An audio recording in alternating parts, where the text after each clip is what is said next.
Good morning, everybody. It gives me great pleasure to introduce our special guest, Frank Spotnitz. He's a writer, producer, and showrunner. He's best known for his work on X-Files. He executive produced, co-wrote, and worked on over 40 episodes, and also the films that came after that. More recently, he worked on a series called Hunted, which is a Kudos film and television production. That was an 8-part series which he created, wrote, and executive produced. And he's also working on 2 series at the moment, one based on the feature film Transporter, that's for M6 and HBO Canada. And he's writing and executive producing a 4-part adaptation of Philip Dick's classic novel, The Man in the High Castle, for Ridley Scott. And he runs his own production company in London called Big Light Productions, and he's specializing in transatlantic drama series. So please join me in welcoming Frank Spotnitz.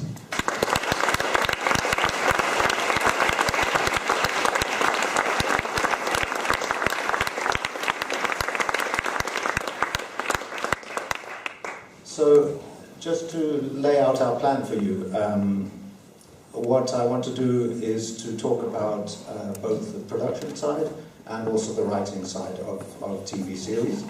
And you're invited to make comments and give us questions as we go, and we'll also leave some time at the end.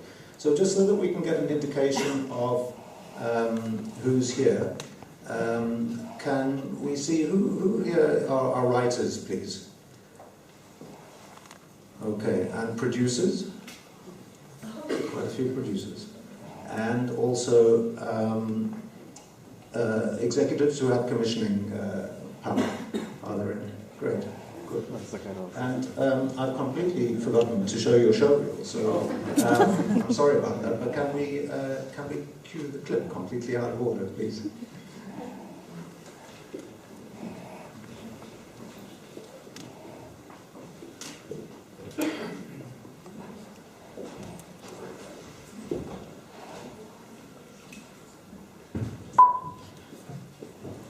Do you know what an X-file is? It's an unsolved case. No, it's a case that's been designated unsolved.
They tremble every time we put out one of these babies.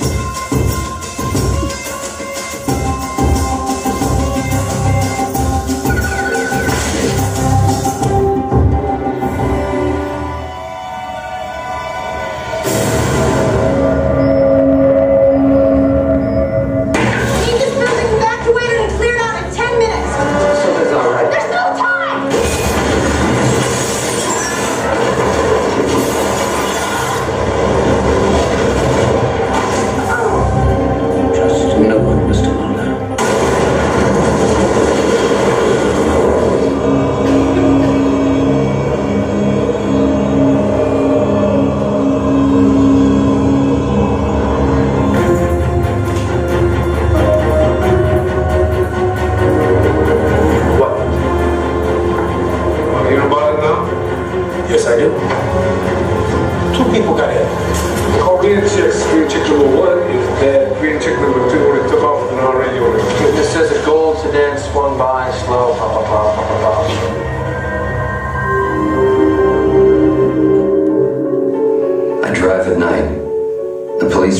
my compass.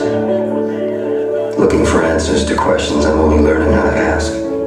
About things adults dismiss, but children are right to fear. Shapes that lurk in the darkness, nightmares that intrude from another realm.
Thank you, Frank. An awesome reel. 20 years of your life in 5 minutes.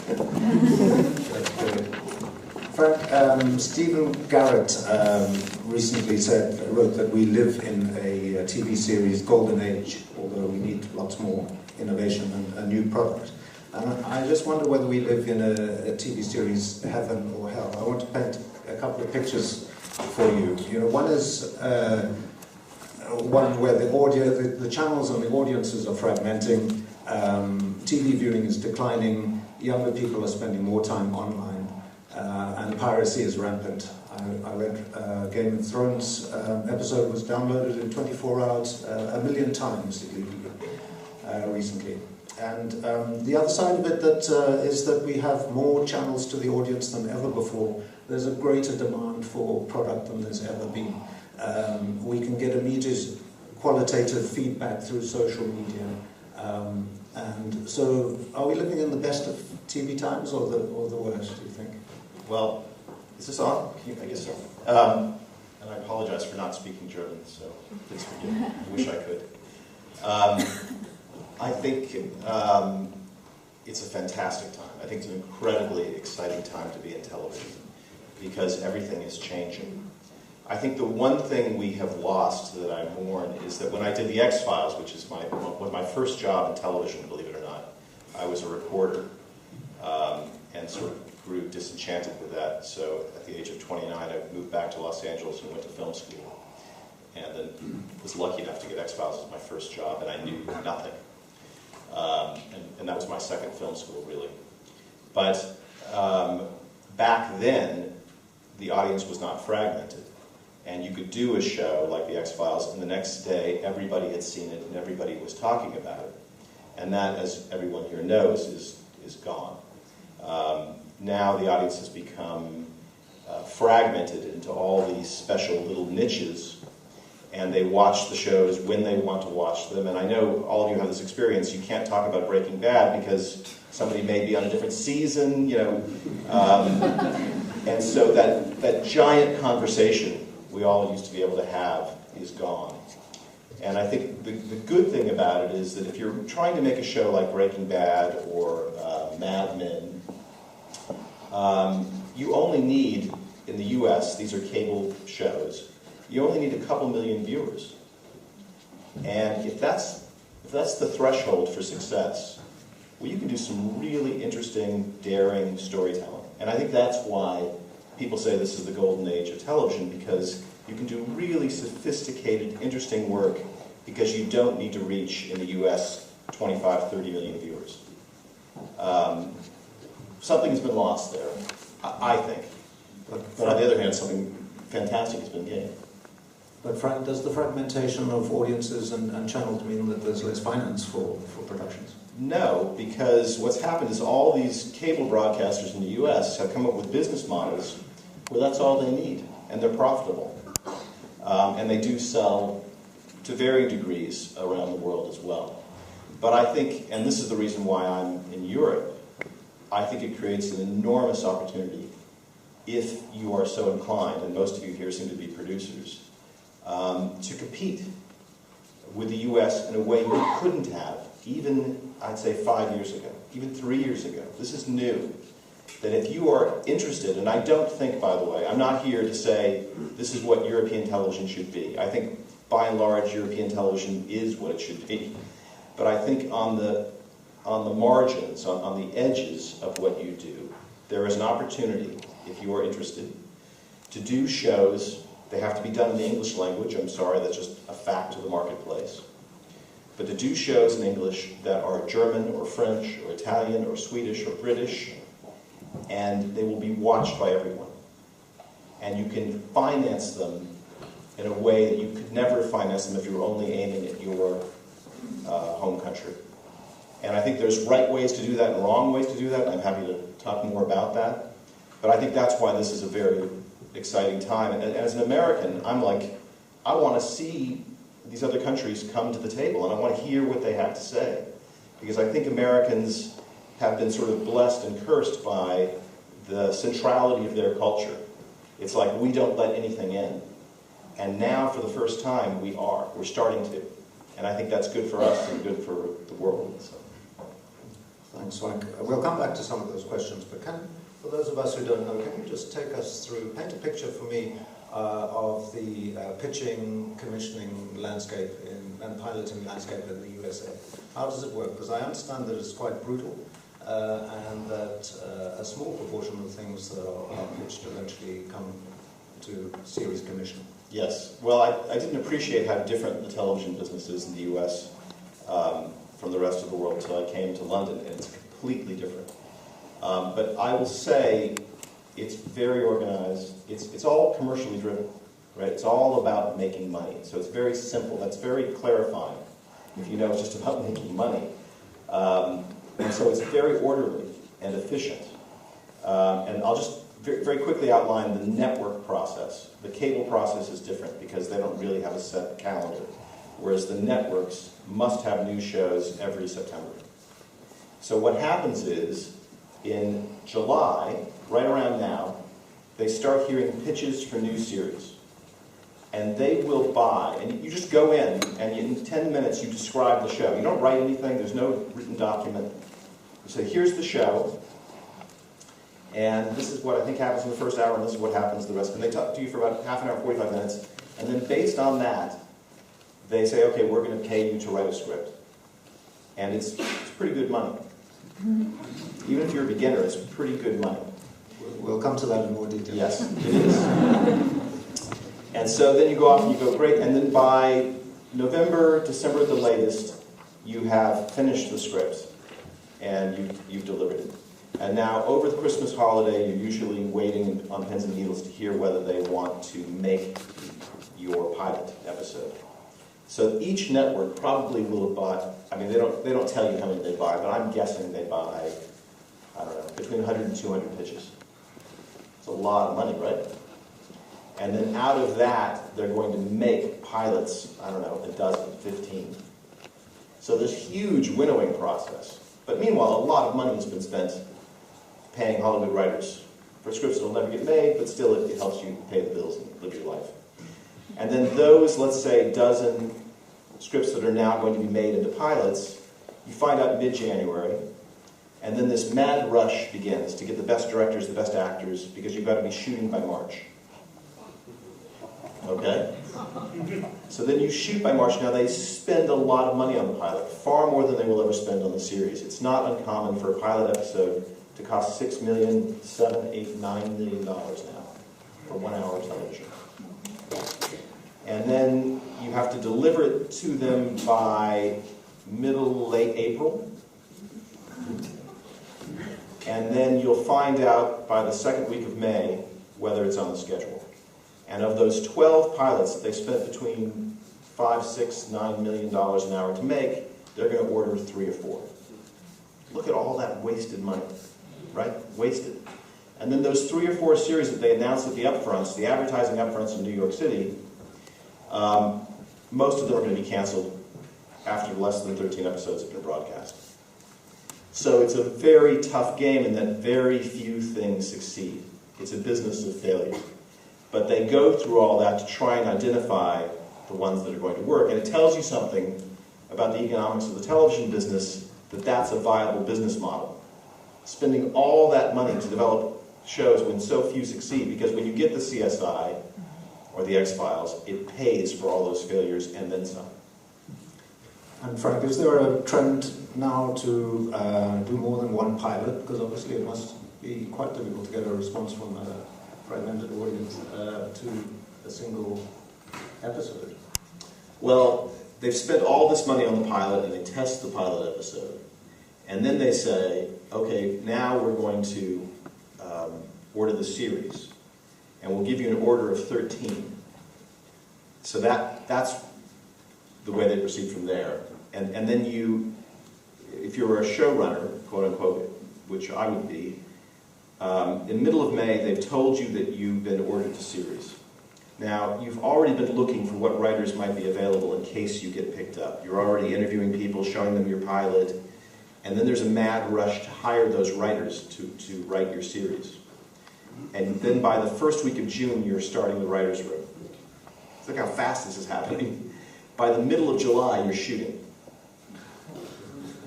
And now, like I said, most of the time, you're going to be canceled. You're not going to make it to Christmas. You'll be dead by it.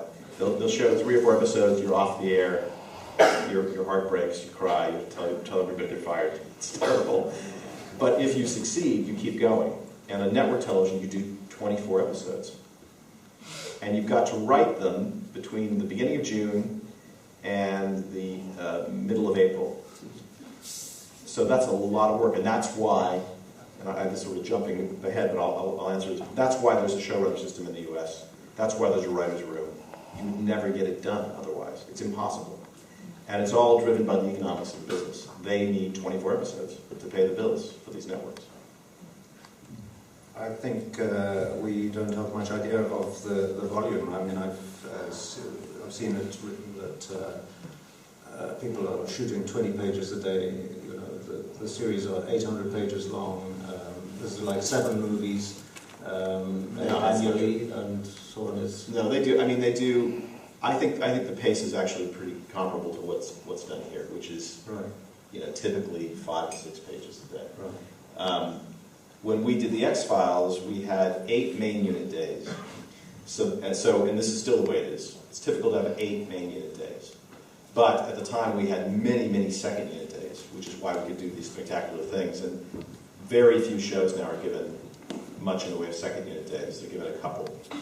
But all the cable series that you may be watching that come from the US, they have very little second units, to my understanding. I mean, or none. So it's interesting because you can do these really interesting shows, but the budgets are tighter. I mean, the budget for Breaking Bad, I don't know what it is, but I suspect it's much tighter than a network show. So you've got to do it in the time you have. So it's an opportunity to do something interesting that's going to appeal to a smaller audience, but you don't have the resources that a network would afford you.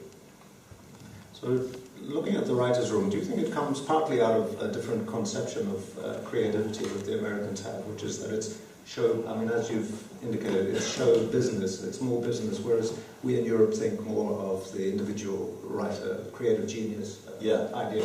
Well, I've thought a lot about this since being here. One of the things I realized, and and I think this is true of a lot of broadcasters in Europe, it's certainly true, I believe, still of the BBC, is that in Europe, it's more important that it be good than it be popular.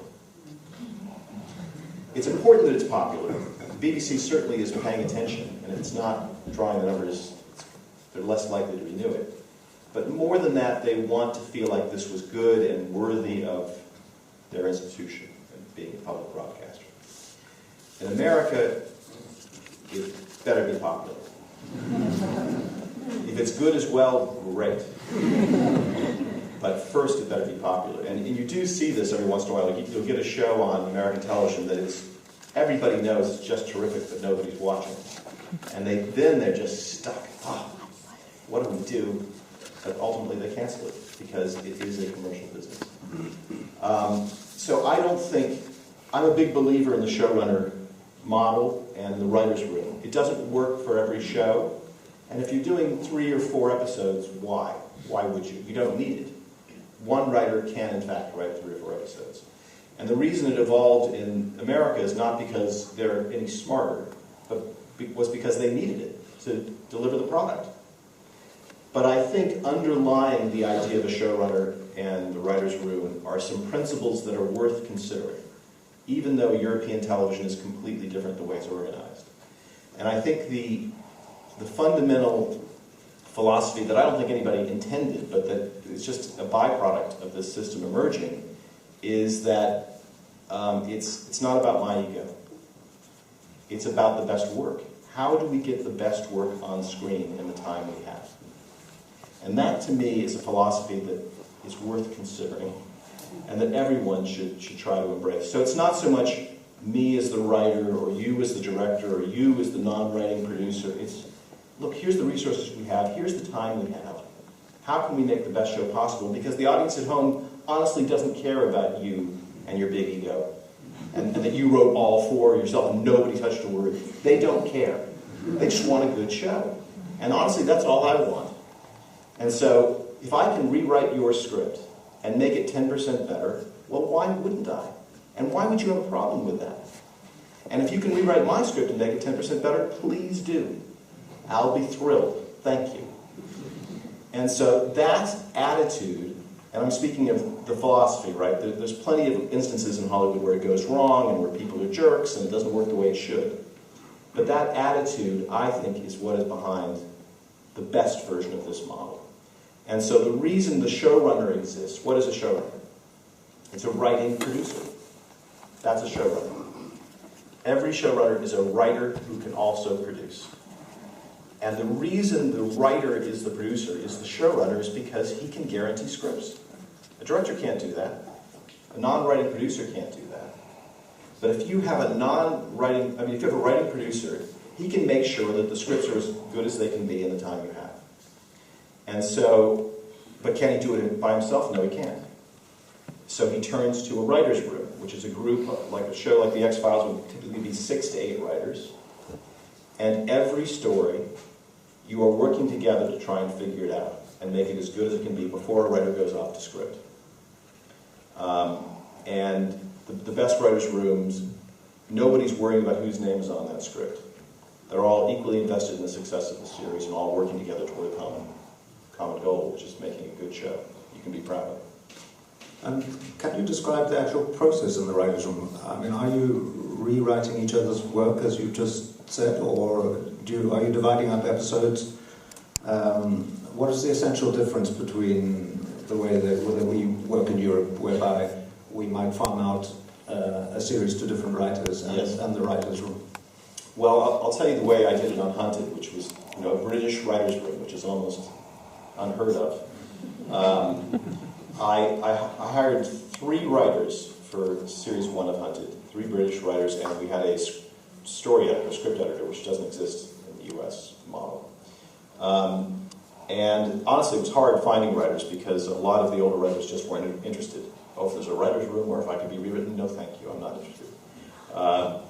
But I cast the writer's room.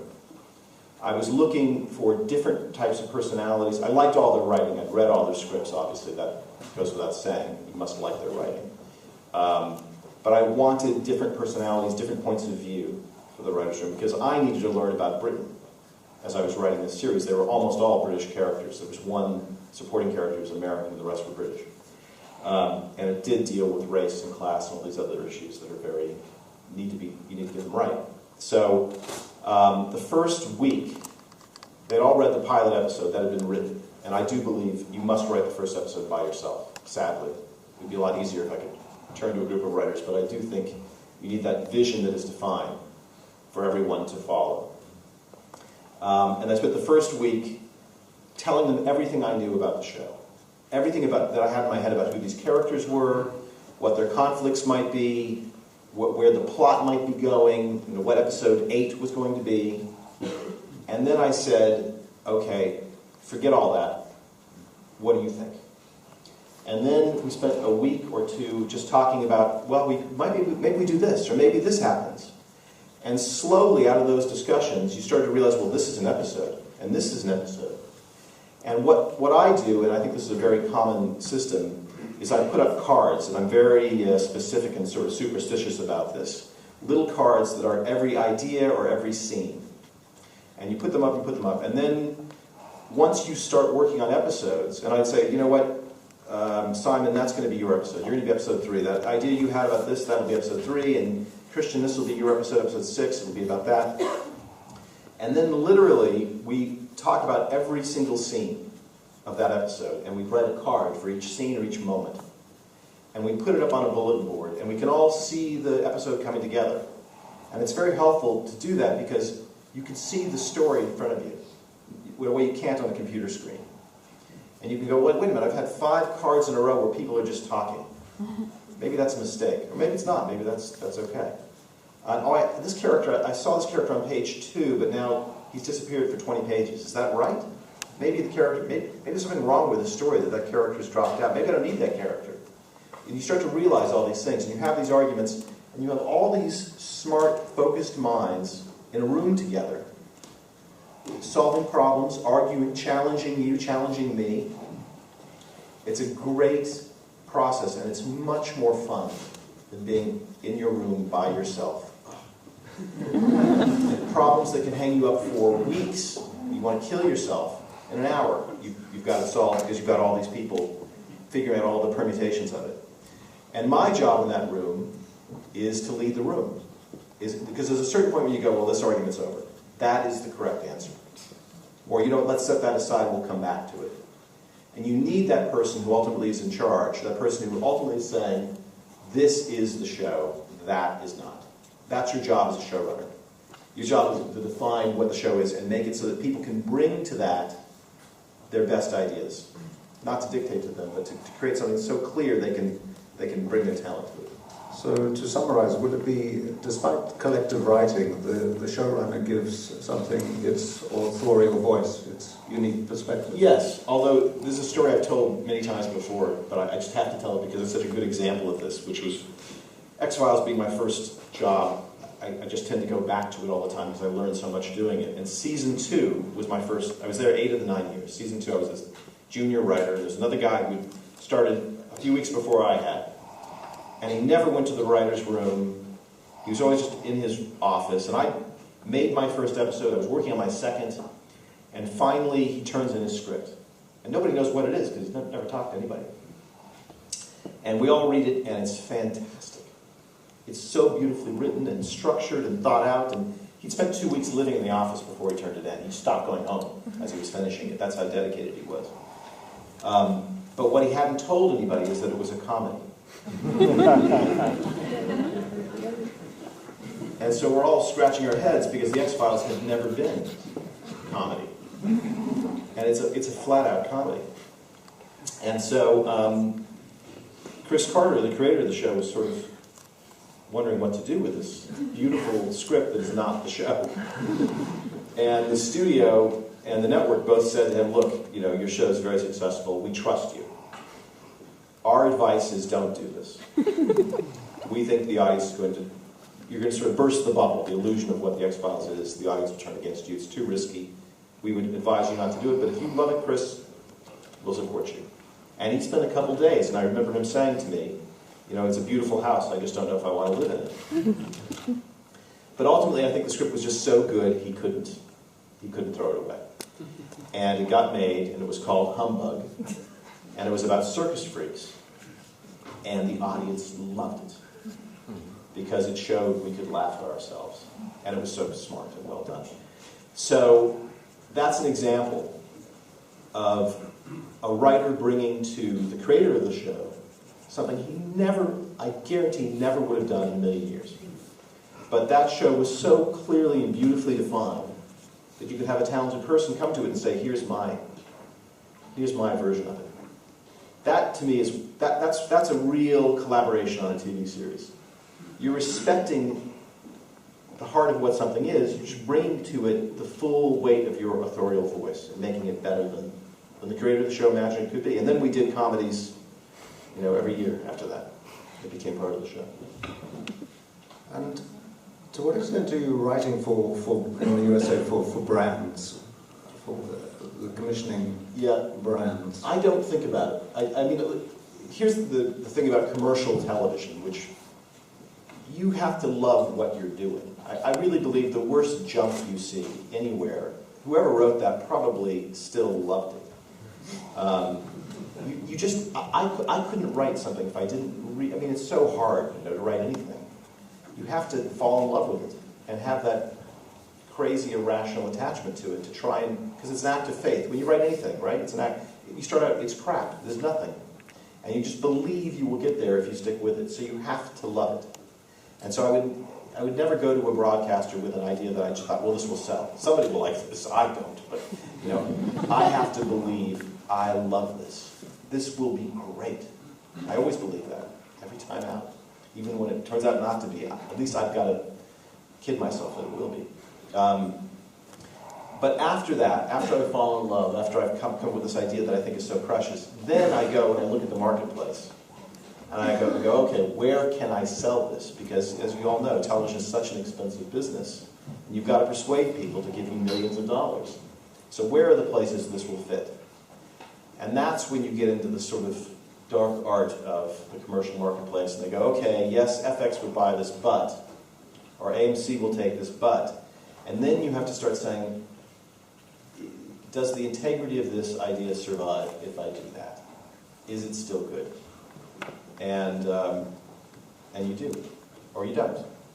And somehow, people who manage to get through that system successfully still do very good work. Frank, you started talking about storytelling. What is it about American storytelling that travels so well? Well, I think it's sort of our gift and our curse that we are commercially driven. We are looking to reach as large an audience as possible. I think that's true of all American culture, period. And I don't think it's wholly a good thing. And I come to Europe and it's kind of refreshing to see things that exist just because they're important and they're valuable. And we're going to support them. As a country, as a culture, we believe we should support these things. We don't do that in the U.S. I mean, we slash all of our arts funding, and it's like, if you can't make money, then what good are you? It's really brutal. But it reaches a large audience. And so I think that's why our television and movies and music travel pretty well. And as I say, I'm ambivalent about that. But what are the qualities of the storytelling that... Well, I think we are trained, and also we do a huge volume of work. We're making a lot of stuff, and you learn. And, I've learned so much by having to make so many episodes of television. You get better at it. I think it's always hard. It's still very, very hard for me, but there's a craft part of it that gets easier, just by repetition, by doing it over and over and over again.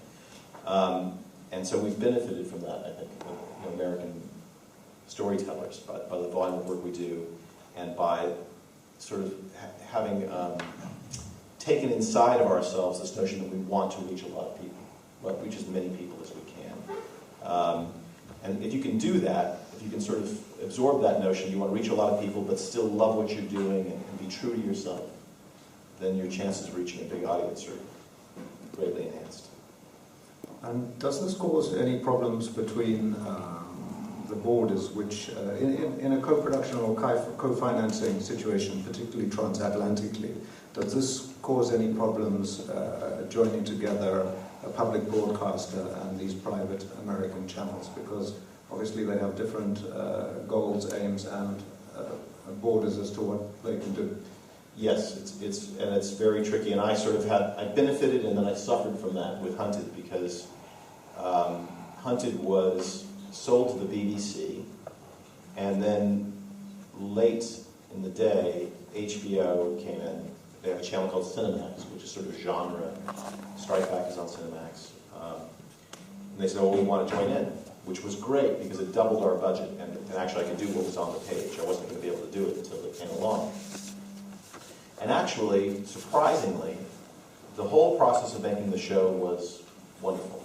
Both the BBC and HBO gave their notes separately to us. They didn't know the notes the other party was giving.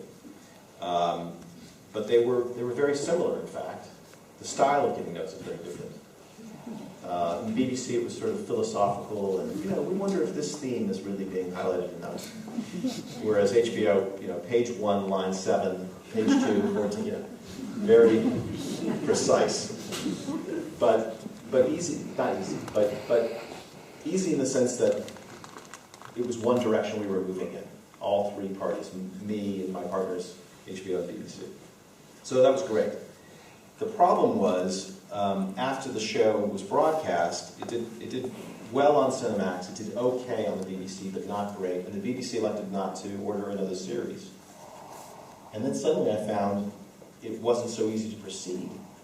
There were all these, it has to do with distribution of the show and all that, so it was quite a nightmare, and it took, actually, for the fact that HBO was so dedicated to the show, it would be dead.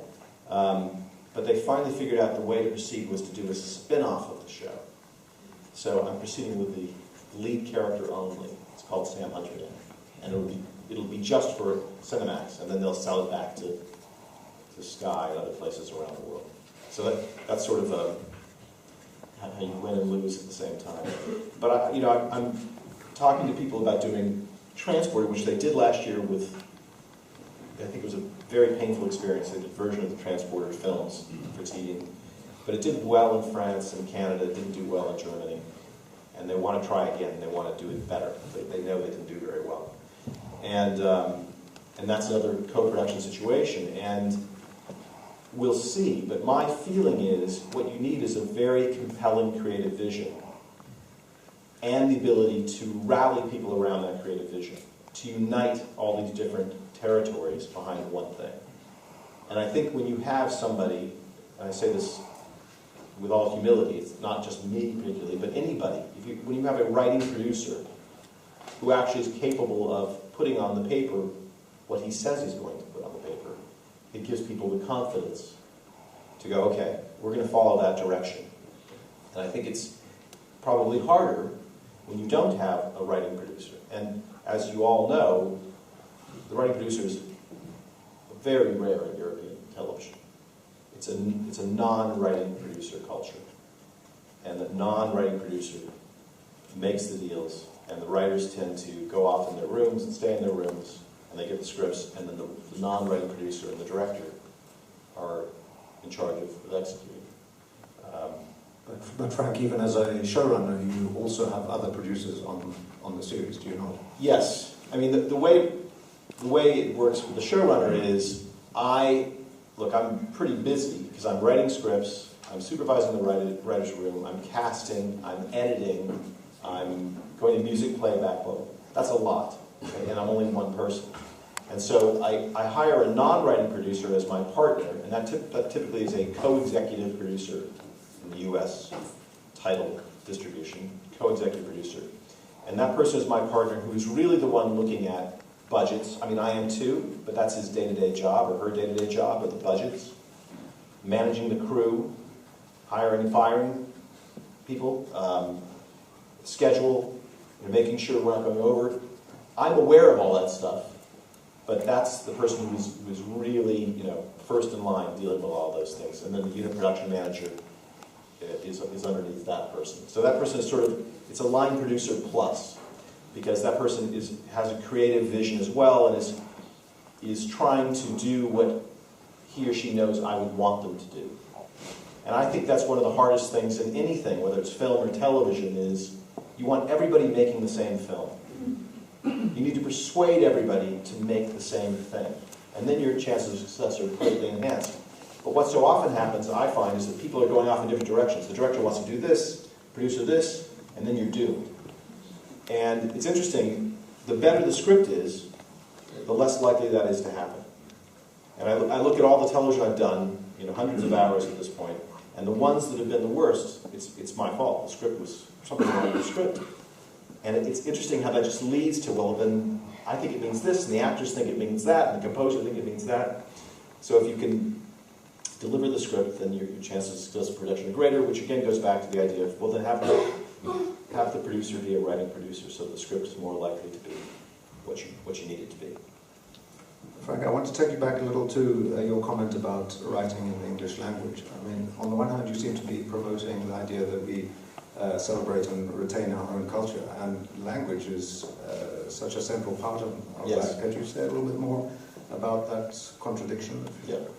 Well, I'm most familiar with British television, living in London. I've seen bits of German, French, Swedish, Danish television. But I think most of it's wonderful, and it's aimed at their home country and would not travel particularly well, nor should it, but it enriches the lives of people who live in that country. And that's great and legitimate, and I don't think that should stop or end or be changed in any way. However, there is now an opportunity, and I don't think this will ever be more than 5–10% of what any country does. I don't think it should be, probably. There's an opportunity for you to say, okay, we have all those shows that are serving German audiences. But if we so choose, we could do a show that's of a bigger scale. We could do stories that we could never afford to do if we're just aiming at our own country. And we can have a dialogue with countries around the world. Everybody will watch this show. Now, in order to do that, you've got to shoot it in English because the American market is still the biggest in the world. It's an advantage we have that's not going to go away. And while we are now willing to acquire shows that are made in Europe, which we never would have done, 5 years ago that wouldn't happen. Now we will. They still have to be in English. It's just a fact. The audience just isn't going to watch subtitles or dub programming in the US. So you've got to shoot it in English. But then you dub it into German or French or Italian, and that's not uncommon. That's the price you pay. But in exchange for that trade-off, you get much bigger resources, and you get the chance to compete and engage internationally, which I think is exciting. Oh, any of the commissioning editors here, any of the executives who would like to comment on that? Not to put you on the spot. No. Isn't it much easier to sell for an adaptation, like the Danish and Swedish do at the moment? Because a lot of US broadcasters buy their product and reshoot it, retell it. That's exactly right. And that business, selling the format, that's what it has been historically, right? You do a great show. You do Till Death Do Us Part in the UK, it becomes All in the Family in the United States. Or you do The Killing, and The Killing gets remade in English. Or you do The Bridge. And but, that's Americanizing your work, reframing it in their cultural terms.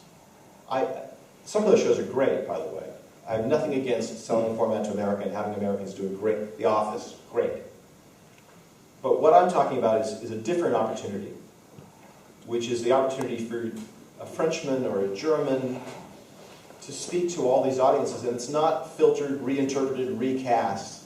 It's your vision, your voice, your point of view being heard around the world. Also your risk. Well, no, let me tell you something. You're in a much better position here than we are in the U.S. Now, we are paid fabulously well as writers and producers in the U.S. So don't get me wrong, it's amazing. It's ridiculous the money you get paid. But you do not own your show. It is Chris Carter cannot do a thing with the X-Files unless 20th Century Fox says he can do it. Here in Europe, you have artistic rights, and in fact, you have ownership of your intellectual property. And that's one of the things that got me very excited about coming to Europe, is that I could own my show. The BBC will broadcast it, but then the rights remain with me. So in fact, in success, you as an independent producer, you're in a position that no American producer is in. Not really true in Germany. Yeah. No, it's not. It varies from territory to territory. But like there's some German producers I'm working with right now, where the show, knock wood, would be set up in the UK primarily, so they would benefit from the laws of the UK, and then they would sell back to Germany. So I mean, there are ways to do this if you are interested in doing it. I know it's complicated, and what's also hard is that it's early days, and I've made mistakes, like the hunted thing. I think there are things I would do differently to avoid being caught in the trap I got caught in ultimately. But the opportunity is there, and it's real, and it's new, and I just think it'd be a shame if nobody did it. I think people will, though. Yep. I have kind of a commercial question for all the writers in the room. Not to you, but on behalf of the writers. So you have a show. It is commercially viable. The pilot is written in English. People are interested, but 95%, as you said, of the producers nationally are focused on their national product. So they don't have the commercial vision or the international vision that you as a writer have to produce a show. Who are the 5% that we can pitch to? Well, I think you'll find, ZDF, they do a lot of international co-production. They're not the lead producer, to my knowledge, on any of them, but they are involved in a lot of them. And they are not unaware that if they are part of an international co-production, okay, they're kicking in 300,000 euros, but they're getting a show that costs 2 million euros. They are not blind to the benefits to them as broadcasters, to being part of this. So if you say to them, look, it's got to be in English, and it's got to be this because I need it to be this to draw the bigger pot, they get that. I believe they do. There are people in this room who know better than I, but there are Munich companies involved in this already, like Tandem, as I understand it. Yes, Tandem just did Crossing Lines, which was, that's a show where you can see very clearly this is their ambition. Whatever you think of the show, whether it succeeds. I mean, I think there are ways to do this well, and there are ways not to do it well, obviously. But that's a company that's got its eyes very clearly fixed on making this work. So Frank, can you lay out some of the financial parameters for us that you just discussed? What are the range of budgets in the US?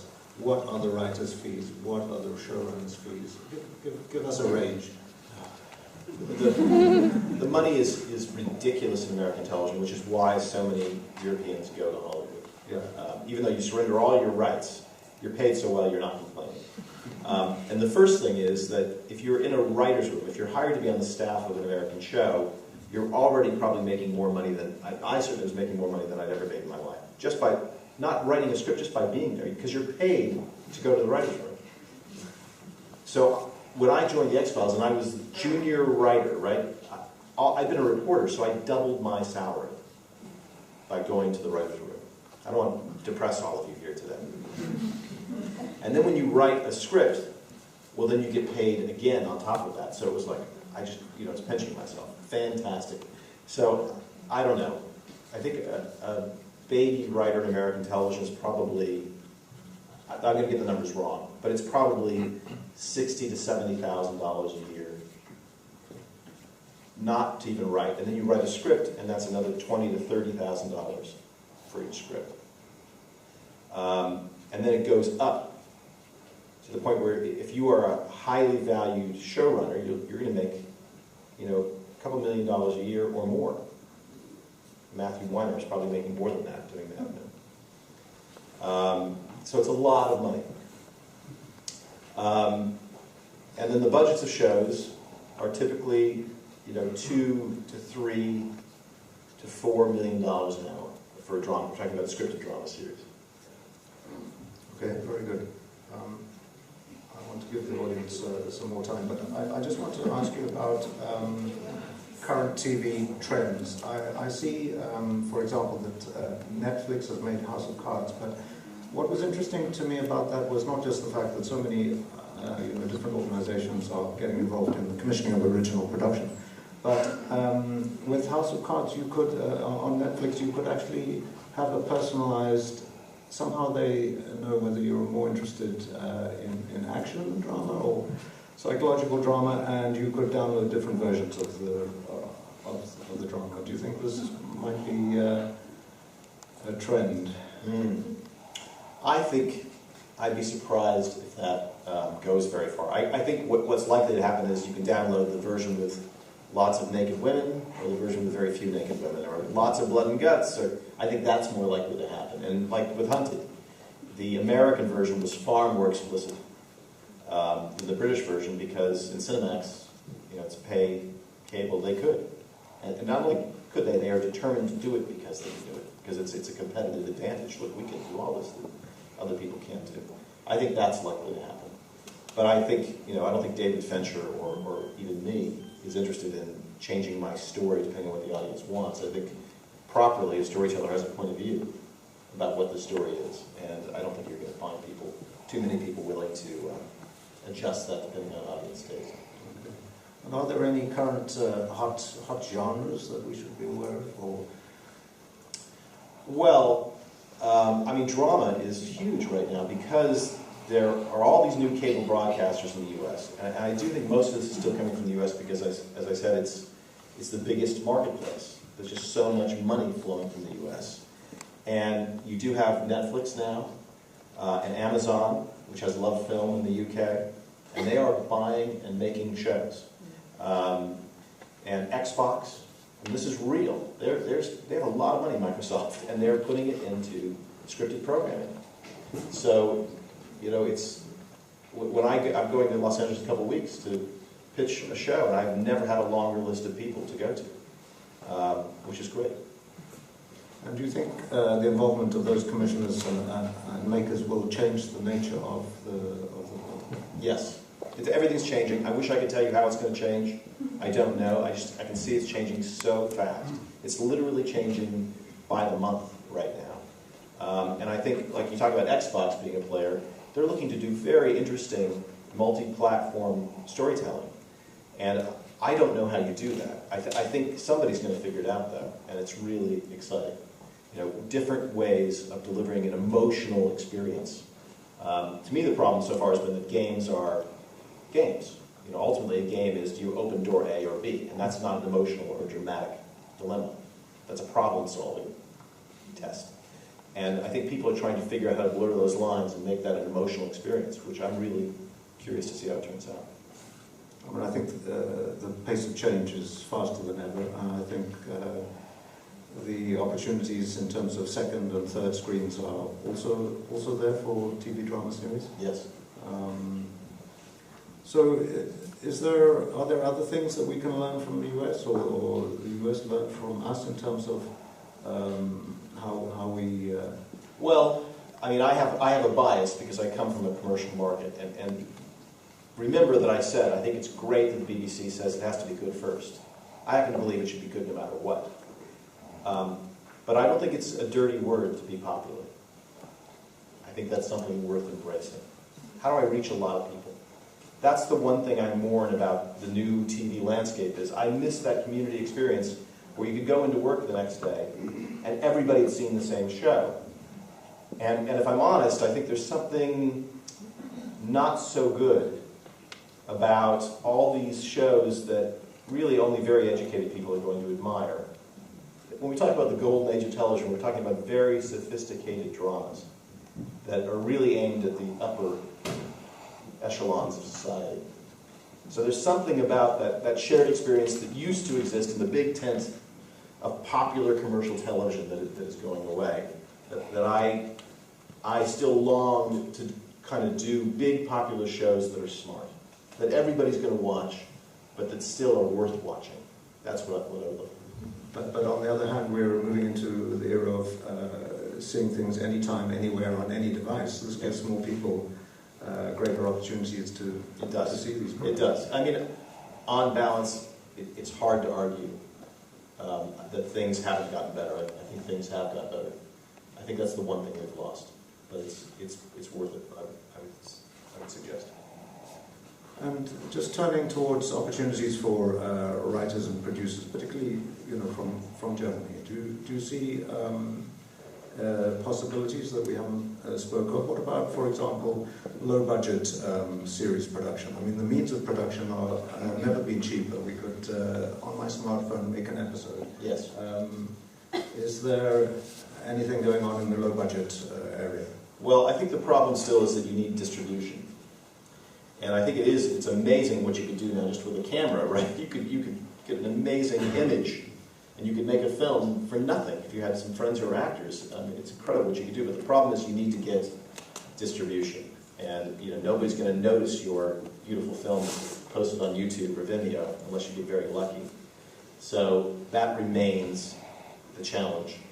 Nobody's figured out how, without a certain level of funding and weight behind you, how to get a lot of eyeballs to watch what you do.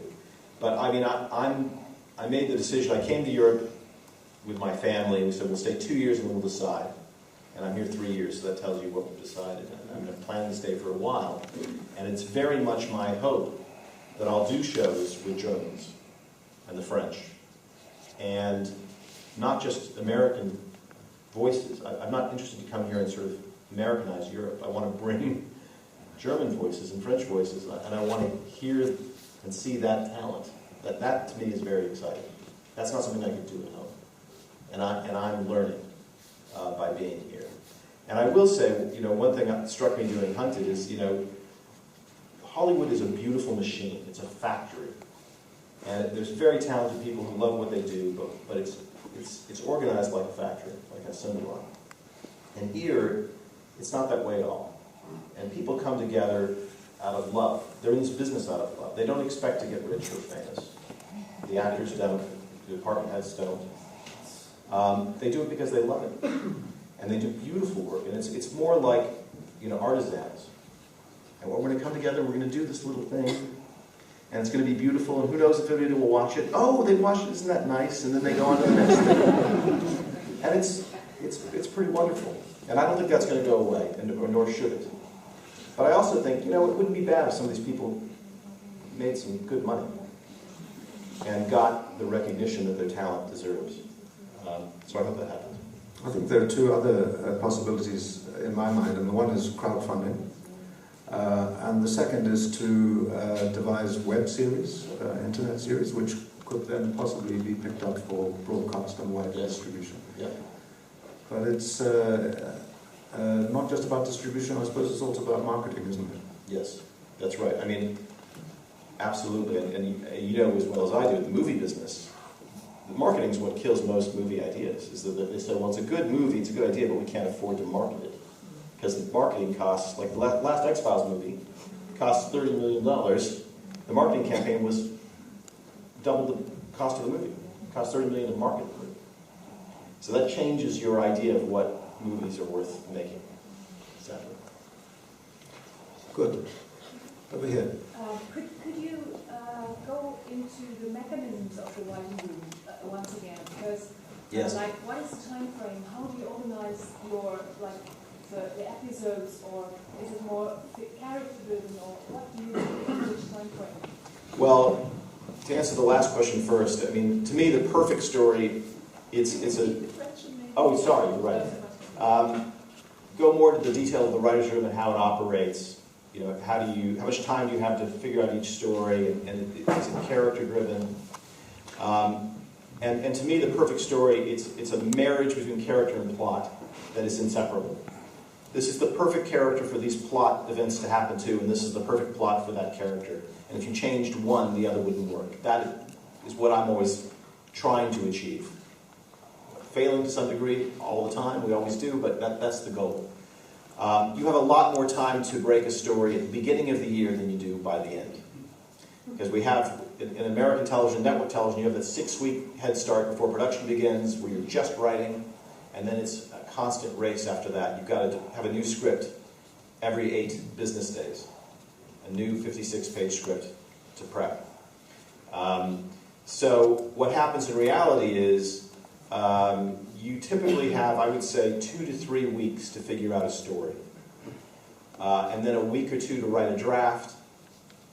And then, you might get 1 or 2 passes at it. And then if you haven't gotten it up to snuff, then the showrunner would rewrite it.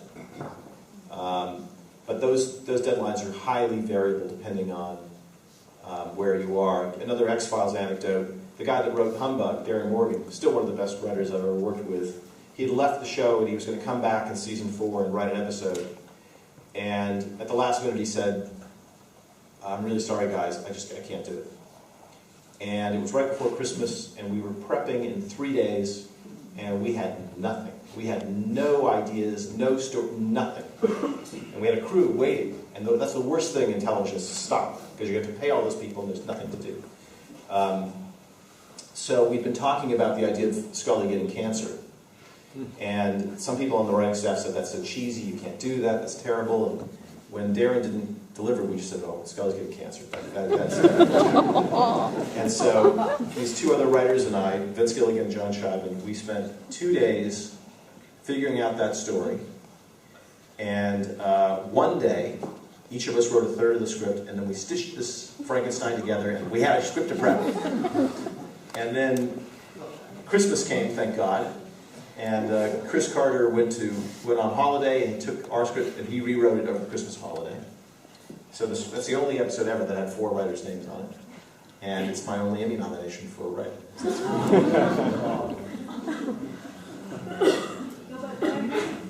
but if I may go ahead, what I mean is really mechanics. Like you go on a Monday morning, you go to your writer's room. Yes, mechanics. So the mechanics of the writer's room is, it's really, okay, we're going to do episode 2 now. And so I put up the bulletin board, and with the BBC, because it's 59 minutes long, I create 5 acts. There are no commercial breaks, but I still think it's helpful to create acts so you can keep track of the shape of your story. In American television, you typically would have a teaser and 4 acts. And the teaser is shorter than an act. It's sort of the cold open just to intrigue you, right? So let's talk about Hunted. It was 5 acts. And then I think it begins with this scene, and I'll put up a card for that scene. And I've got all the writers there in the room with me, sitting around the table. We're all looking at this board, and I'm writing the cards. Whoever's writing the episode writes the cards. And we start putting up the cards brick by brick. And sometimes I'll go, well, I know this scene's going to happen toward the end. I'm going to put that up in Act 4 somewhere, or in Act 5. And then maybe that scene later on will disappear, or it'll be in Act 3, or it'll change. But over the course of those 2 or 3 weeks, I'm going to fill up that board with every scene in that episode. And I'm going to know exactly what happens in every scene, who the characters are, what the conflict is in each scene. And I'm going to understand the plan for that script as well as the writer who's going to write the script. It's all, quote unquote, all figured out. Now, why this is good is because if the writer gets stuck writing the script, I know the story. I mean, I really know the story. I can be helpful. And I've heard writers go, well, that sounds awful. Why would I want to figure out the story before I write? How boring. What's left to do? Everything is left to do. Because no matter how hard you think about that story, it's still just the story. There's still a million decisions to make when you write the screenplay, because the screenplay is so specific, right? You're going to find things in the process of writing it, if you're doing it right, that you never could have imagined while you're plotting out that story. And that's the joy of writing and the suffering of writing as well. But what that board does for you is it increases your chances of success. You are far less likely to end up with a script that doesn't work, that you have to throw out entirely. That almost never happens because of that process. And that's why it exists. Not because American writers are geniuses, but because we can't afford to come up with a script that doesn't work. The schedule demands that we just keep feeding the factory new scripts. So that process of going through those cards with the writers in that room, arguing out every point, trying to make sure it's as strong as it can be before you go to the script, helps you achieve that success. Then the writer goes off and writes, delivers me the script. This is the ideal scenario. I give notes, detailed notes, 1, 2, 3 times. At a certain point we go, okay, we're going to include the network in the studio, let them give notes too. We feel good enough about this. And then if I'm out of time, and the script still isn't as good as it could be, then I will rewrite it. And I tell the writer, look, if you don't like what I've done, change it back. Or if you can make it better than me, please do. I'm happy to do it if it's better. I really don't care at all. I'd rather not be rewriting it at all. If I can avoid it, I will. But sometimes you're just out of time, and it's just easier and faster to do it better. And how long does the writer have to come up with the first draft? Usually a couple weeks. Thanks for that. Any others? Yeah. Go ahead. My friend. Hello. I've got a question. What do you think about the German TV market, which works? We have the TV channels like ARD and ZDF, which are financed through a sort of tax, the GZ, and then we have the private TV channels. And do you think that that's more of a blessing or of a curse for us? Because the TV channels like the ZDF, they don't have to look on the viewers they have, basically. Because they get the money from the household. Every household in Germany has to pay like 200 euros a year for those TV channels. Yes. So the question is it a blessing or a curse to have public and private broadcasters in Germany? Because the public broadcasters, they're not commercially responsible. They have their funding no matter what. And this is the big difference between European television and American televisions. You know, our public broadcaster, PBS, is watched by all. I mean, I watch it all the time in America, but I'm one of the few. It's a very small, relatively speaking, very small audience. And it's just not the way it is in Europe. It's both a good thing and a bad thing. I mean, I think, look, if you just want to do really good, high-quality work, and you don't care about reaching a huge audience, it's a huge blessing that you have these public broadcasters, because that is their mandate. They exist to make you proud of your country and your culture. That's my understanding. Right? The BBC, that's the idea. Whether they succeed or not, of course. But, you know, I will say, look, I don't know about the ZDF, because I haven't watched enough German television, but the BBC, people complain about it all the time. I think it's fantastic. I think it's one of the things Britain should be most proud of, as far as I'm concerned. But, look, you know, it's sort of, you pay for it with your taxes, so you feel you bought the right to complain about what they do. But for certain things, it's wonderful. If you're trying to do a commercial show, well, that's tricky. And so, as I was saying to the other question before, it's you need to show them why it's in their interest to invest in this thing. It's, you know, part of the American system is that I have learned that I need to be concerned with the business of what I do. Because the two are related. My art is related to the business. If you're trying to do filmed entertainment, it takes a lot of money. I don't believe, as a lot of people do in Britain, take the writer and send him off to his room and just have him create art and we'll figure it out. I don't believe that's helpful to you as a writer. I think the more you know about how your work will be treated, how it gets made, the more likely you are to write something that will be successful. You won't waste your time in ignorance. So I think it's good, especially if you're an artist, to understand the commercial marketplace you're operating in. I got a second question, if I may.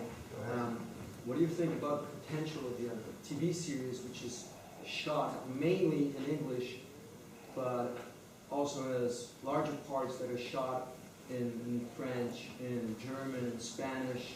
When you reach a wider,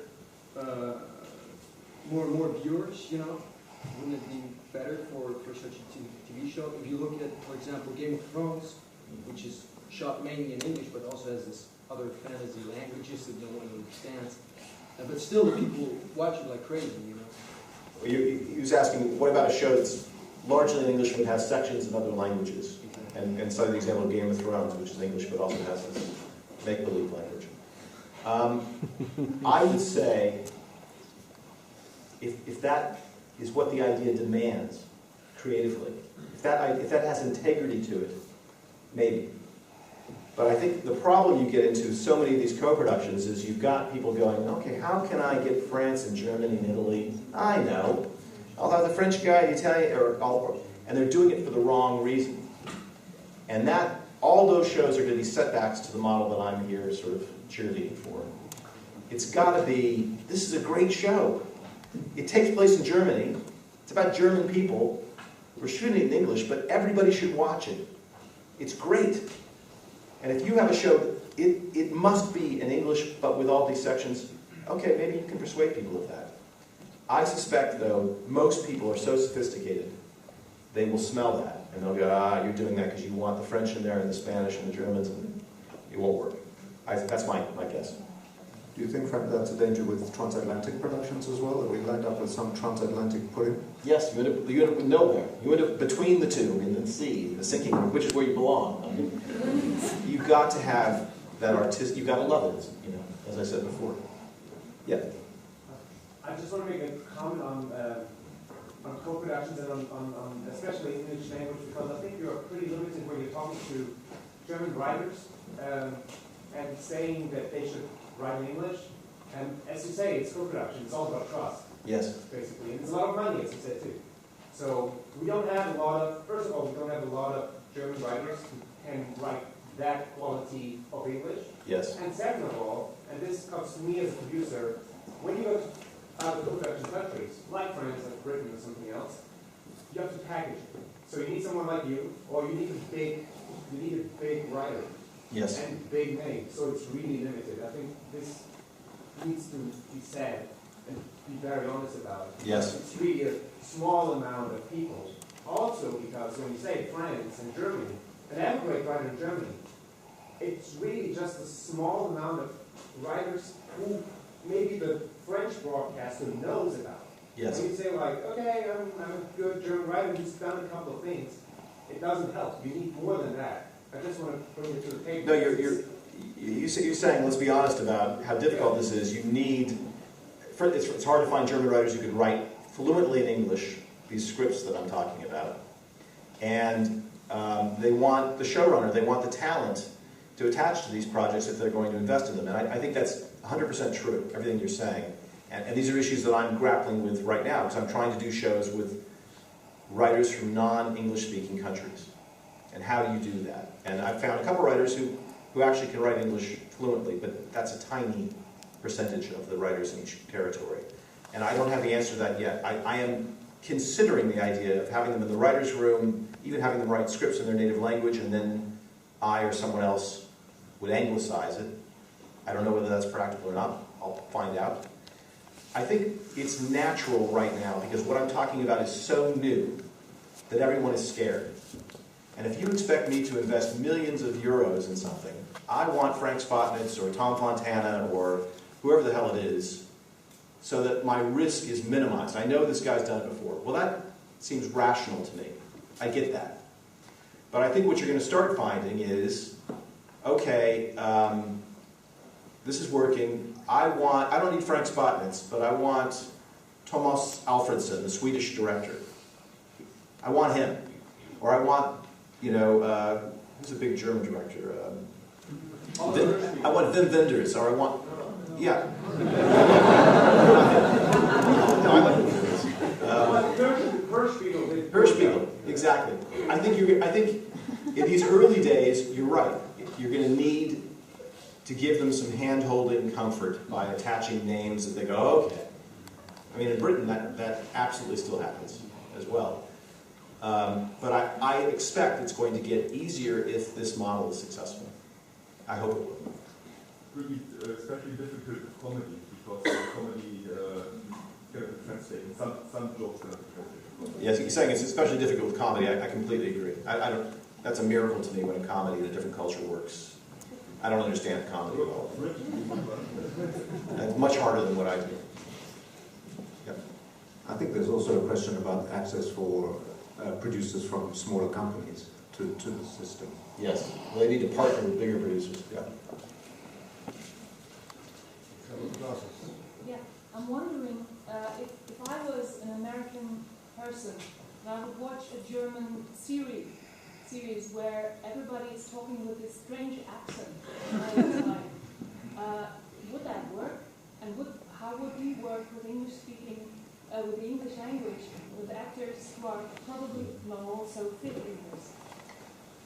She's saying, if I were an American viewer and I'm watching people with what sounds funny accents to their ears, is that going to work? I think so.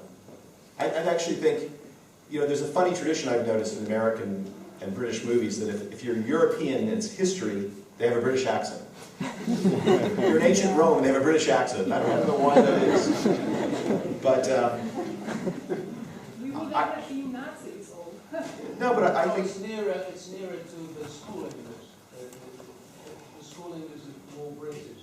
Maybe it's the schooling being more British, but I think if you think about movies, for decades we've had movies that have German characters or French characters, Italian characters, and they speak with accents, but their English is understandable to an American audience.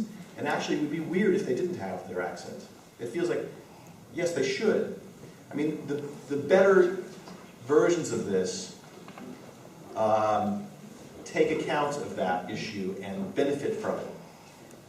These are obstacles that can be overcome. I don't think there are reasons to stop. Yeah. You've been marvelously enlightening and very, very informative. And I'm really convinced about the writer's room as an onlooker and as a viewer of all of this. But I'd like to challenge you a little bit with your background as a reporter and engage your critical faculties if you don't feel embarrassed about that. No. I don't think so. You've mentioned the good versus popular, the subsidized versus the free market economy, and the very ruthless free market economy. Yes. So that sort of recipe works by and large, but sometimes doesn't catastrophically. So we get a situation where the BBC, which is coming for a great deal of criticism, not because people don't like what they're doing, because people think that actually the quality isn't coming, and lands itself with a white elephant, subjectively speaking, like the White Queen. Yes. Which probably could never happen in a writer's room because either the people would be thrown out or executed, raided, or sentenced to Siberia or whatever. How could something, now you live in London, how could something like the White Queen, in a publicly funded, enormous organization, which some people say has a larger staff than the Red Army used to have, yes. How could it possibly occur? Okay, so he's saying he's persuaded about the writer's room, but he wants to challenge me because something like the BBC, how could something like The White Queen, which was the series that was just broadcast, which was disappointing, how did that happen? And I know that that was produced by Company Pictures, which is a very highly regarded independent production company in Britain, and the BBC broadcast it. And I also happen to know that at the last minute, an American broadcaster came on and gave them a lot more money. But creatively, that show was set, so it can't be blamed on the American marriage. But I guess my answer would be, it's a miracle when things are good. I think it's just so hard. Even with the writer's room, by the way, a lot of American television sucks. Even with the writer's room. It's just so hard. It's so, most of us are not geniuses. Most of us want to be geniuses. Most writers are average. And everybody is trying to be Shakespeare. But even Shakespeare, there's some plays of his that aren't so good. So it's a miracle to me when things are good. And when a lot of things are good, it's incredible. That's why people say it's a golden age of television. I can count on more than one hand the number of excellent drama series there are right now. There are more than I really have time to watch. That's amazing. So when there are failures, I understand it. I can see why they thought The White Queen would have been great. I can see why they thought it was worth it. But they're gambling. And I do think what you have with the British culture, though, is you either have, we're going to trust this writer, and this writer's going to be working by himself or herself, pretty much, or we're going to trust this non-writing producer who's done a good job for us in the past. And that's the way it works. And I do believe the writer's room is more likely to yield positive results than just we're going to trust this guy. I think quality is not always the criteria by which things are made. But I'm sure The White Queen, they were trying very hard to make it fantastic. Sure, nobody wants to create a... Yeah, don't. Yeah. More questions over there. At the back, please. There seems to be a trend also for networks, large networks in the US, for strong horizontal storylines. Yes. Is there a difference in the working process if you work from episodically a closed series of program, or if it's one like the channels like HBO do, where you have a strong horizontal storyline? Yes. So he's talking about the popularity right now of these horizontal storylines, or what we call them serialized storylines, versus the episodic, which really is what dominated network television, was episodic. And now in all these other shows, Breaking Bad, Mad Men, are highly serialized shows.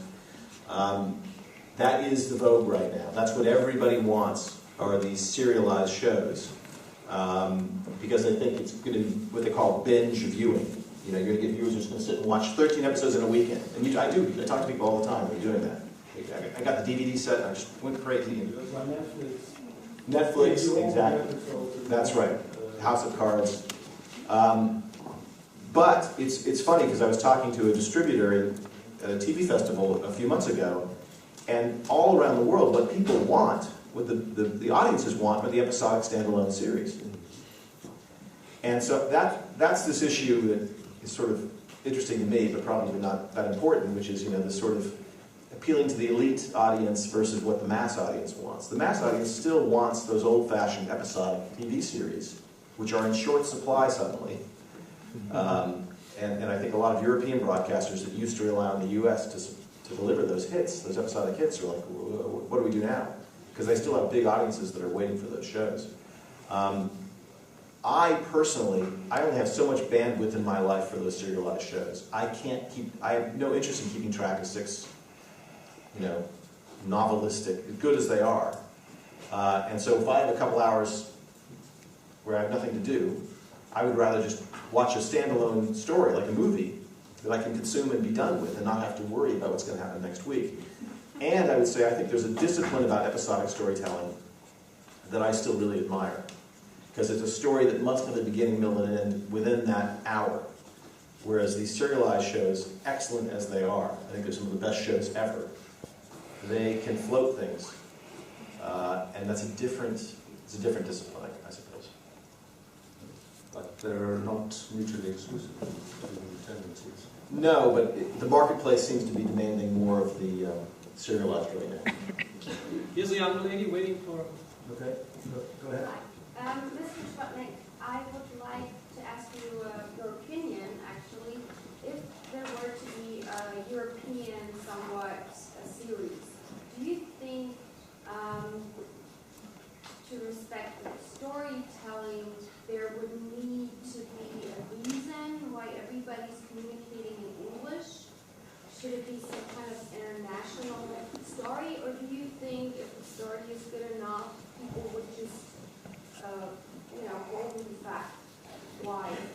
Yes. So she's saying, if a European series, you need to have a reason, an explicit reason why everybody's talking in English, or do you think people will just sort of go with it? And actually, before BBC elected not to go with Hunted, I'd been working on season 2 for some months, and it was going to be set in Berlin. But I didn't want everybody speaking English if they wouldn't be speaking English. But I had it set in an office, and I was told by people, well, yes, it's incredible that this type of office, even though they're in Germany, everybody would speak English in the workplace. And so I was going to have, speaking to this other gentleman's point, I was going to have the bulk of the show take place in places where people would naturally be speaking English, and then there would be sections where it would be German with subtitles. And I thought the American audience would accept that, because it would feel real. And that was a compelling creative argument to make to my American partners why we should do this. And I think it would have worked. I think they did buy into it. HBO did sign off on those storylines. But I think the strategy that I have been talking to most European producers about is you shoot in English, but then it is dubbed in French or German, like so many other programs are.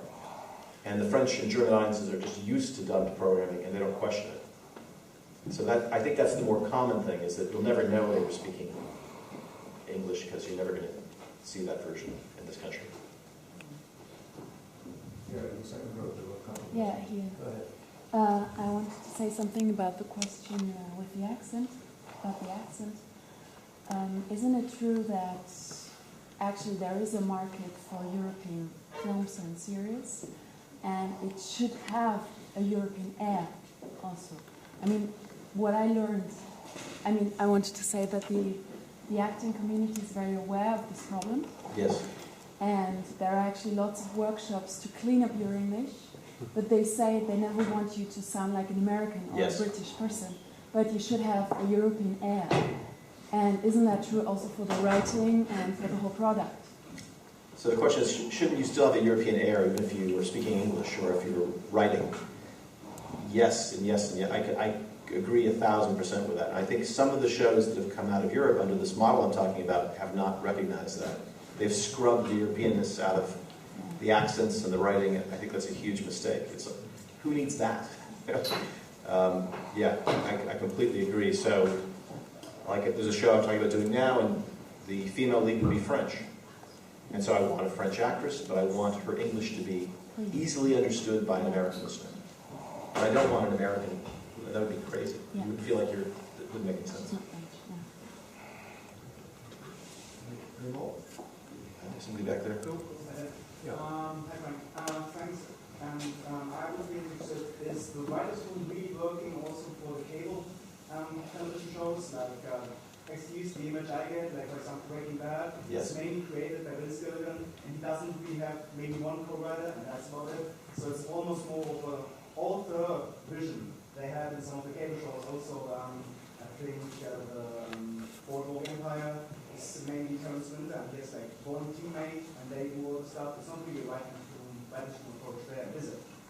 You asked about, these cable shows, do they have writers' rooms too? And well, especially these, Breaking Bad, Boardwalk Empire. seem to develop from a very strong vision of just one person, and this person seems to have almost all episodes.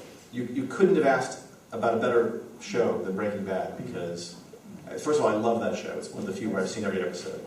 And secondly, Vince Gilligan is my best friend in Hollywood, because he worked on The X-Files for 7 years, and we've done many things together.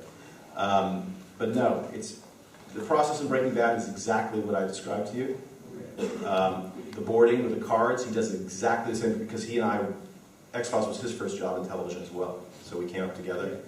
And he's had the same core group of writers since season 1. How many are there? Like 2 or 3? Or There are 4 or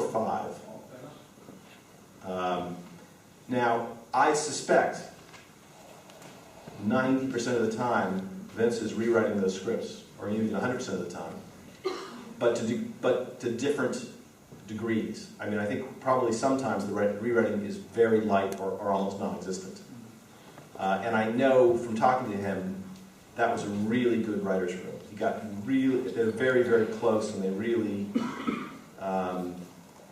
they worked really, really well together with shows. I mean, the show's so brilliant. But the process is exactly what I said, the carding, and they go off and write their drafts, and then it goes to Vince. It's precisely, and Boardwalk Empire is the same way. I don't think there's an American show. You couldn't do it. You couldn't possibly do 13 episodes, which is what they produce in a year, with one writer. Impossible. Breaking Bad has less, and sometimes it's the image the media transports is it's just Vince Gilligan and almost no one else. Yeah, but even the ones that are just Vince's name, I guarantee that room was working on the story with him before he went off and wrote the script. I was just talking to a really prominent, successful British writer. I had coffee with her 2 weeks ago. She's doing a new show, and the British way, right? She's the writer, the lead writer, they call her. And it's 6 parts, and so 2 of the parts had to go to other writers. And she was so frustrated and disappointed. Why aren't they doing better for me? And I said, you're lucky that they're helping you at all. Really, look, what do they know about what you're writing? What access are they given? And actually, she felt so much better when we leaving the coffee. She said, you're right. The fact that they're even helping me a little bit I should be grateful for. Because the system, this is my other sort of mantra, the system should support the best work of the talent in your country, not the other way around. The talent shouldn't be having to figure out how to game this crazy Byzantine system. The system should be designed, how do we get the best work out of our writers, directors, and producers, and actors. And I think there's a rationality, there's a scientific quality to this idea of the showrunner and writer's room. Because you can sort of say, well, this is why it makes sense to do it this way. But I think people should consider it. Can you please talk now a bit about this crucial moment when you say it's bad and other ones say it's good? Yes. In the writer's room. Talk about this at all. She's saying, can I talk about the moment when I say it's bad and somebody else says it's good? In the writer's room. And the other way. Yeah, or the other way. Really interesting point, because I will have reasons. And look, some people are really good at being showrunners and running writers' rooms, and other people are not. So, but I will have reasons why, look, I think it should be this, and here's why, and why. And somebody can still say, I still think you're wrong. But what happens is, we're in that room together for months. And over time, people can get the sense, are these good? Do we like what's happening here? And if you're not leading that room very well, you're going to be like Morsi in Egypt. They're going to be like, get the hell out, right? We don't like following you, right? There's risk to you too. You can't make people like what you're doing. And I think when it's working well, people go, yeah, you know what? You were right. You were right when you said don't do that or don't do this. And I'm not too proud to later say, oh, I was wrong about that, if I was. Or go back and change it, if I can. Or, there are times when I'm wrong. And that's the hard thing about being a writer, I think, or any creative person, is you have to be so full of yourself that you think you have an opinion that people should listen to. And then you've also got to be able to take in criticism and go, God, I'm full of shit. God, I'm wrong. How could I have thought that? You've got to do both, and they're constantly in conflict with each other. But that's the struggle. That's so subjective. I mean, there's not always wrong or right. I think, she said that it's subjective, there's not always wrong or right. I think, in fact, if you can be very clear about the story you're trying to tell, this is the show, this is Breaking Bad, this is this character, there is a right answer and there is a wrong answer. There are things that character would do, and there are things that character would not do. In fact, there is. And where there's no right or wrong is when you haven't defined it yet. Well, you're right. We haven't decided who that character is or what the story is. But once you know, that's why I say the pilot episode, I think you probably have to write by yourself. Once you've defined it, then you can hone and hone and hone and get closer to the truth of what that story is. And that's the joy of this process. That's the joy of doing television as opposed to a movie. So there must be someone creating the main and just one. She's saying there must be someone creating the main characters, and yes, I think so. And I do think there must be somebody in charge, ultimately. There must be somebody who ends the argument and says this is right and this is wrong, and it's not a democracy. But hopefully it's a benevolent dictatorship. Working with a system that actually, in some cases, you have a democracy. Because if 6 out of 6 or 5 out of 6 people say no, that's bad, it's probably true. That's probably true, yes. Yes. If 5 or 6 people are saying it's bad, they're probably right, I agree. Historical question, just because of ignorance. Tom Fontana, who you mentioned very briefly, when he started Oz, way back in 1997, was it? Was the writing room structure then existing, or did he start off as a one-man vision? And following on from that, was it terribly shocking for the network?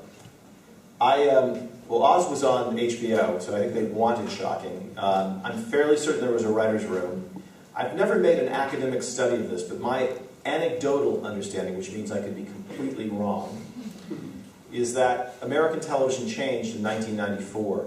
They got rid of what were called the fin-sin rules, and up until that time, broadcasters could not own their own programs.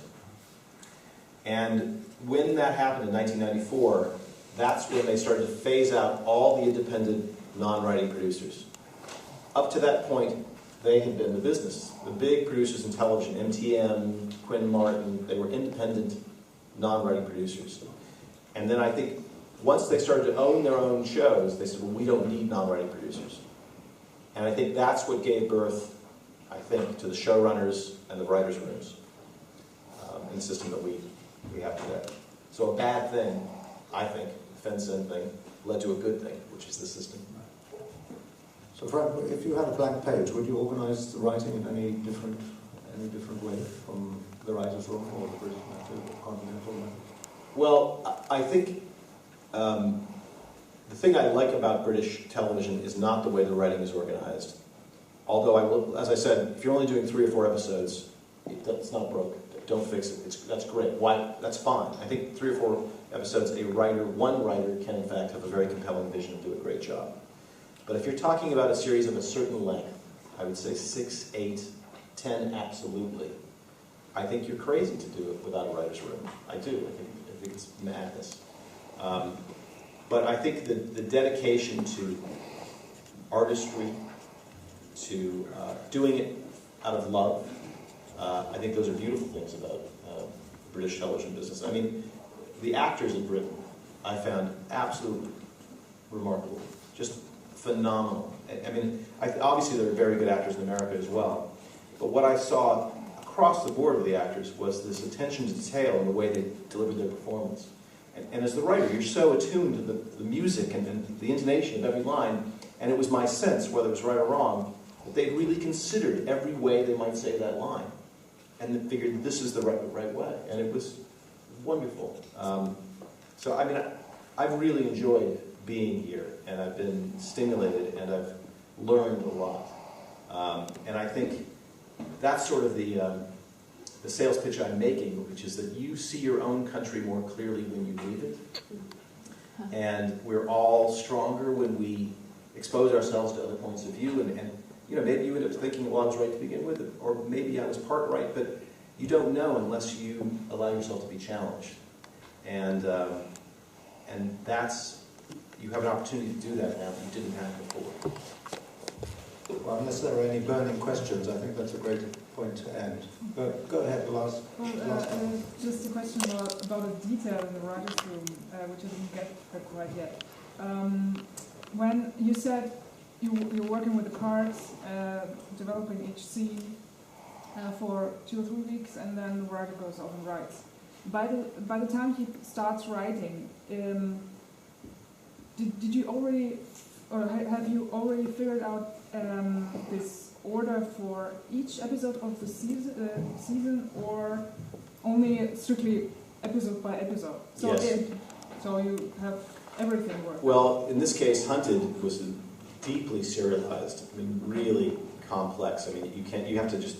So that show, I knew not precisely, but pretty, in general terms, I knew what each episode was and what was going to happen where. You had to, because it was so serialized and complex and intertwined.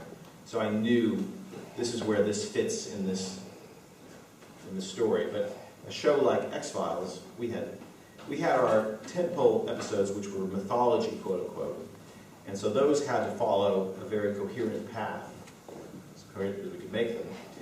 But then the monster of the week stories, really, you could have broadcast those in any order. There was no, Mulder and Scully's characters weren't changing. There was nothing about them.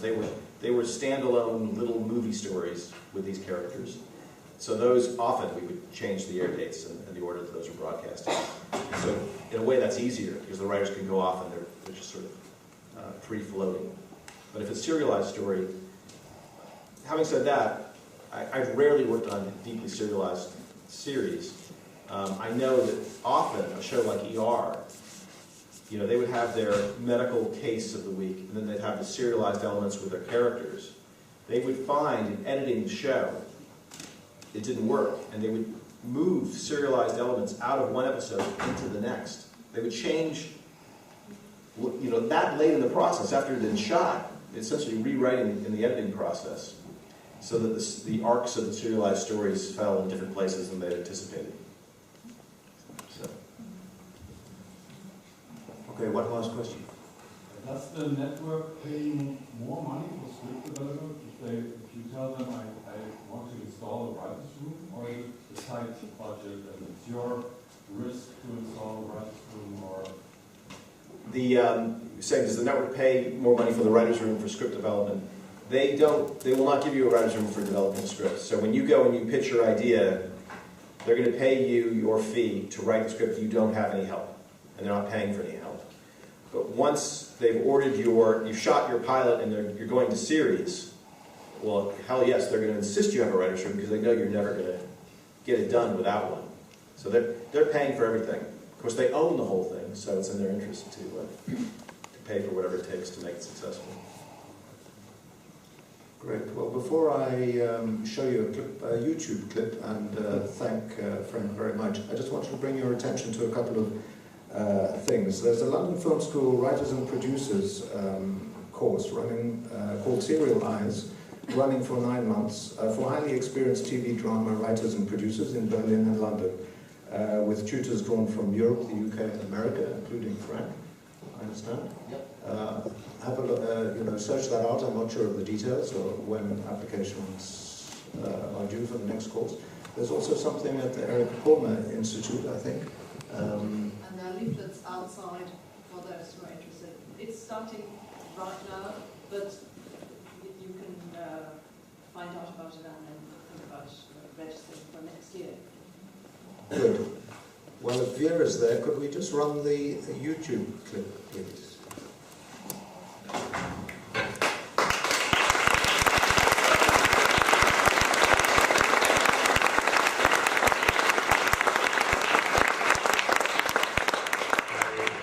So at the end of chapter 2, Henry is beginning to question his own motives in pursuing the case, and at the same time wondering whether Sarah is telling him the whole story about the divorce. Yeah, I'm just going to stop you there, Anthony.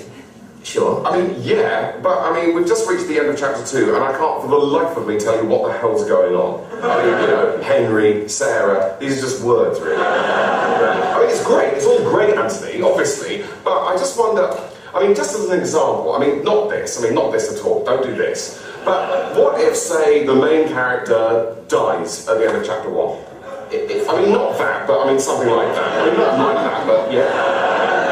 I mean, what if, I mean, not this, ignore this. What if Henry, well, obviously not, if he had sex, I mean, not sex, but sex, right at the beginning, with Sarah. I mean, not Sarah, but, Henry has sex. No, forget the sex. I'm just throwing things out there. I mean, you're the author, actually. You've got the talent. You know what you're doing. I'm just here to help. No, I appreciate that. Yeah, so what if it's not that, but it's Jaws? Isn't there already a book called Jaws? Not Jaws the shark, but yeah, maybe a big shark. I mean, not that, but Sarah falls in love with a shark. So Sarah falls in love, that kind of thing. I mean, maybe it's not a shark, but it's a squid, or a pebble, or a policeman. I mean, not them, none of them. Yeah. So I am making sense, right? Not sense, but Yeah, so at the start. Well, not the start, but yeah. Henry either dies or has sex. Yeah, neither. Leaving not Sarah. Oh no, God no, not Sarah. Unless it's Sarah. To fall in love with, or not in love, with a shark, a squid, a pebble, a policeman, or none, or all of the above. That's it! That is it! Right back! Absolutely right back! Or...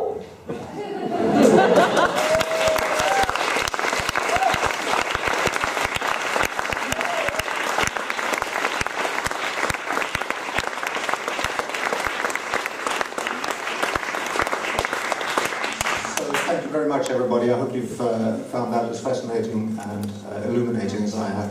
And please join me in once more thanking Frank very much.